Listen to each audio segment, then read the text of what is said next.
NDA ने द्रौपदी मुर्मू को राष्ट्रपति पद का उम्मीदवार घोषित किया है। मंगलवार को दिल्ली में हुई संसदीय बोर्ड की बैठक के बाद बीजेपी अध्यक्ष जेपी नड्डा ने द्रौपदी मुर्मू के नाम का ऐलान किया।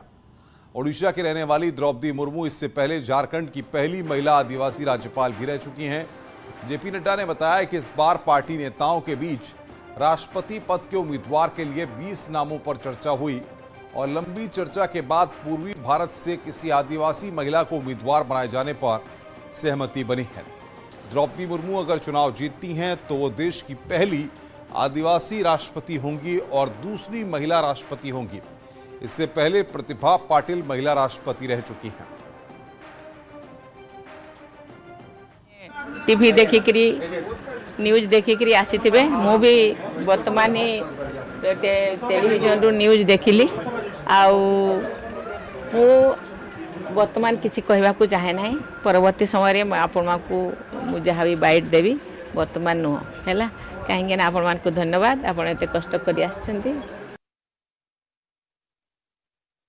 आज तक कोई आदिवासी ट्राइबल प्रत्याशी राष्ट्रपति के रूप में नहीं आया है, इसलिए हमें ट्राइबल पर और पहली बार कोई ट्राइबल को भारतीय एनडीए की तरफ से हम कैंडिडेट बना सकेंगे ऐसा संसदीय बोर्ड पार्लियामेंट्री बोर्ड का मत था और इसलिए श्रीमती द्रौपदी मुर्मू इनको राष्ट्रपति का प्रत्याशी घोषित किया गया है एनडीए की तरफ से।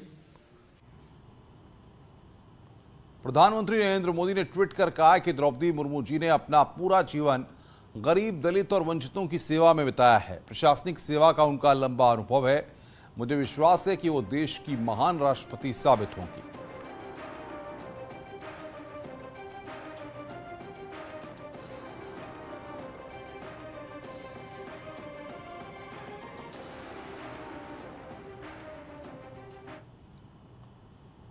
वहीं उत्तर प्रदेश के डिप्टी सीएम केशव प्रसाद मौर्य ने भी ट्वीट कर पीएम मोदी का आभार जताया।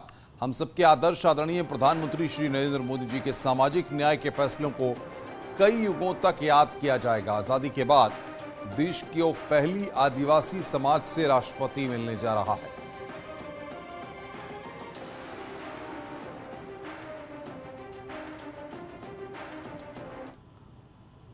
वहीं राष्ट्रपति चुनाव के लिए विपक्ष ने यशवंत सिन्हा को अपना उम्मीदवार बनाया है। दिल्ली में हुई बैठक के बाद विपक्ष के नेताओं ने यशवंत सिन्हा के नाम पर सहमति जताई है।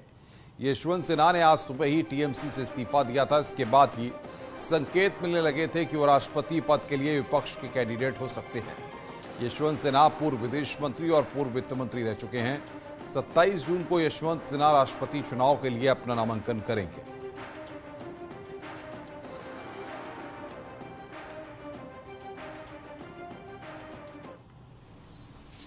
We are happy to announce that we have unanimously, I stress the word unanimously, chosen Shri Yashwant Sinha as the common candidate of the opposition parties for the presidential election which will take place on the 18th of July 2022. Finance minister के नाते उन्होंने काम किया, foreign minister के नाते काम किया और एडमिनिस्ट्रेटर यानी सरकार में भी उन्होंने एडमिनिस्ट्रेटर के तौर पर उनका एडमिनिस्ट्रेशन भी सबके सामने है।